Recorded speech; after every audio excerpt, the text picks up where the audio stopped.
Welcome to another video. आज हम English grammar को बेसिक से समझेंगे, तो चलिए शुरू करते हैं।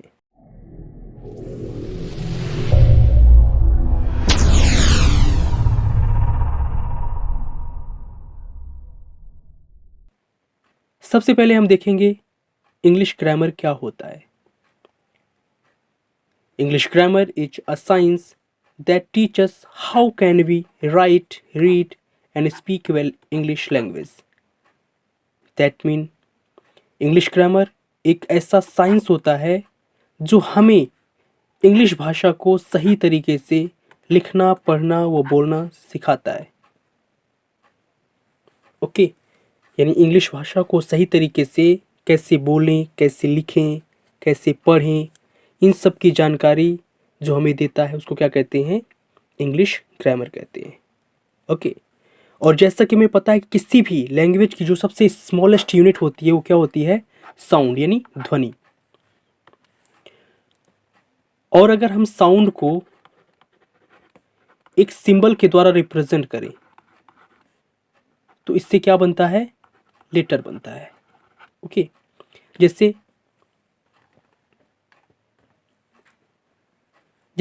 अगर आ साउंड आता है तो इसको कुछ इस प्रकार से अगर हम रिप्रेजेंट करेंगे तो ये क्या बनेगा?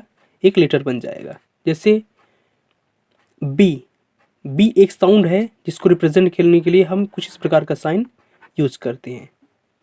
इसी प्रकार सी होता है, सी को ऐसे रिप्रेजेंट किया जाता है, डी साउंड को ऐसे रिप्रेजेंट किया जाता है।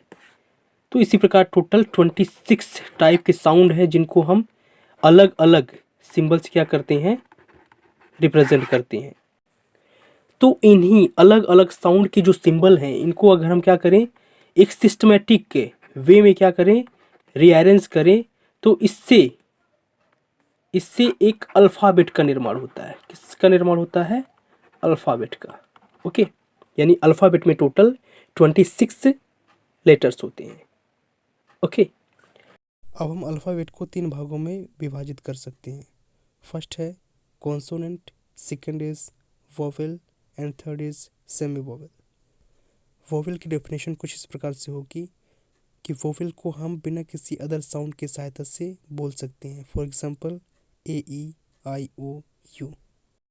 जबकि कॉन्सोनेंट को बोलने के लिए हमें वोवेल साउंड की आवश्यकता पड़ती है, लाइक बी, सी, डी से लेके जेड तक। अब जो सेमी वोवेल होते हैं वो दोनों तरह का व्यवहार करते हैं, कभी वोवेल बन जाते हैं तो कभी कॉन्सोनेंट, इसलिए उनको सेमी वोवेल कहा जाता है। For example W and Y.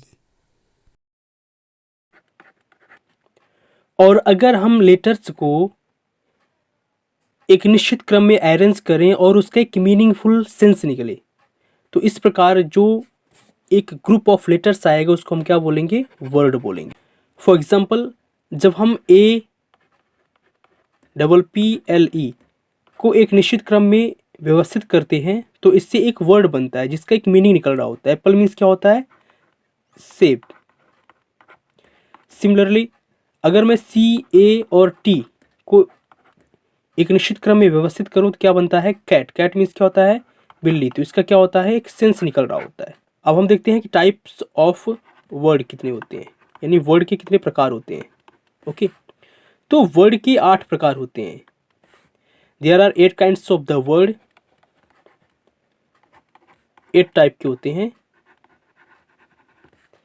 जिन्हें पार्ट्स ऑफ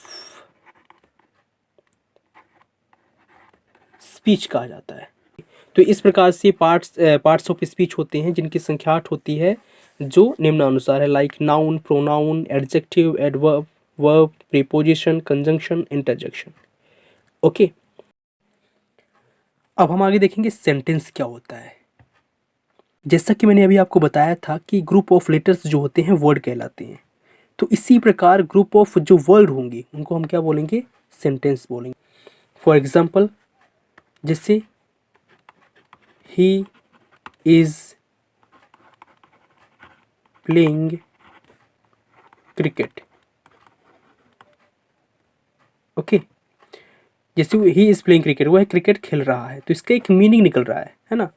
तो इसको हम क्या बोलेंगे? सेंटेंस बोलेंगे। और एग्जांपल देखते हैं, जैसे they are doing their work. तो यहाँ पर भी क्या है, इसका एक मीनिंग निकल रहा है, तो हम इसको क्या बोलेंगे, एक सेंटेंस बोलेंगे। ओके, अब हम देखते हैं कि सेंटेंस के कितने प्रकार होते हैं, टाइप ऑफ सेंटेंस।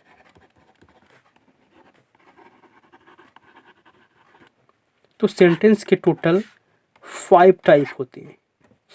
आइए एक एक करके हम देखते हैं। जैसे पहला होता है असर्टिव सेंटेंस। असर्टिव सेंटेंस, तो असर्टिव सेंटेंस क्या होते हैं, तो ऐसे सेंटेंस जिनका एस या नो में मीनिंग निकल रहा होता है उसको असर्टिव सेंटेंस बोलते हैं, है ना। यानी एस या नो में इनका क्या होगा, मीनिंग निकल रहा होगा। जैसे वह पत्र लिखता है, ही राइट्स लेटर, और he doesn't write a letter, है ना। तो यहाँ पे दोनों सेंटेंस क्या है, असर्टिव सेंटेंस है। तो इसको हम 2 टाइप में डिवाइड कर सकते हैं। जैसे पहला हो जाएगा अफर्मेटिव सेंटेंस। अफर्मेटिव सेंटेंस, तो अफर्मेटिव सेंटेंस क्या होते हैं, ऐसे सेंटेंस जिनका सेंस सिर्फ यस का होता है वो क्या कहलाएगा, अफर्मेटिव सेंटेंस। जैसे ही राइट्स अ लेटर। और दूसरा टाइप होता है निगेटिव। दूसरा टाइप होता है असर्टिव सेंटेंस का, होता है निगेटिव सेंटेंस। तो ये सेंटेंस क्या होते हैं, तो ऐसे सेंटेंस जिनका सेंस नो का होता है उसको निगेटिव सेंटेंस कहते हैं। जैसे he does not write a letter. Okay, तो इस प्रकार से हम असर्टिव सेंटेंस को डिफाइन कर सकते हैं। दूसरा जो टाइप होता है वो होता है इंटेरोगेटिव सेंटेंस का।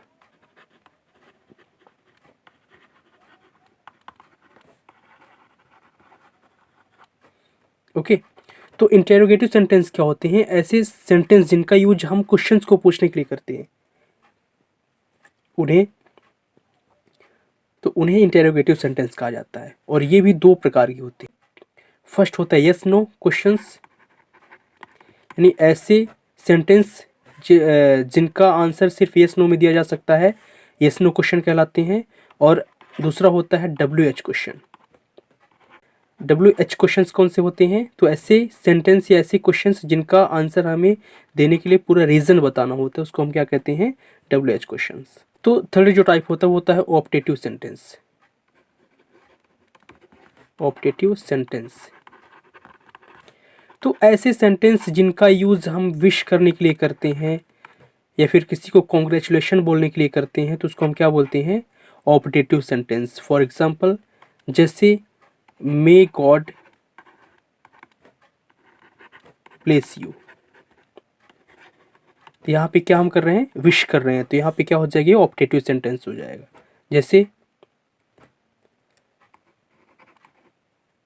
जैसे यू मे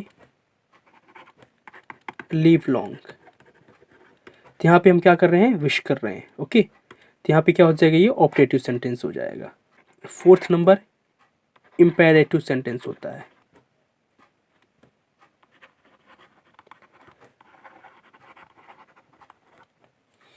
तो इम्पेरेटिव सेंटेंस क्या होते हैं, तो ऐसे सेंटेंस जिनका यूज हम किसी को सजेशन देने के लिए करते हैं या फिर किसी से हम कुछ चीज़ रिक्वेस्ट कर रहे होते हैं या फिर हम किसी को ऑर्डर दे रहे होते हैं, है ना। तो इस प्रकार के सेंटेंस को हम क्या बोलेंगे, imperative sentence. For example open the door, give me a glass of water. तो यहाँ पे हम क्या कर रहे हैं, ऑर्डर दे रहे हैं, रिक्वेस्ट कर रहे हैं। तो इस प्रकार के सेंटेंस को हम क्या बोलेंगे, इम्पेरेटिव सेंटेंस। लास्ट टाइप हम देखते हैं सेंटेंस का, वो होता है एक्सक्लेमेटरी सेंटेंस।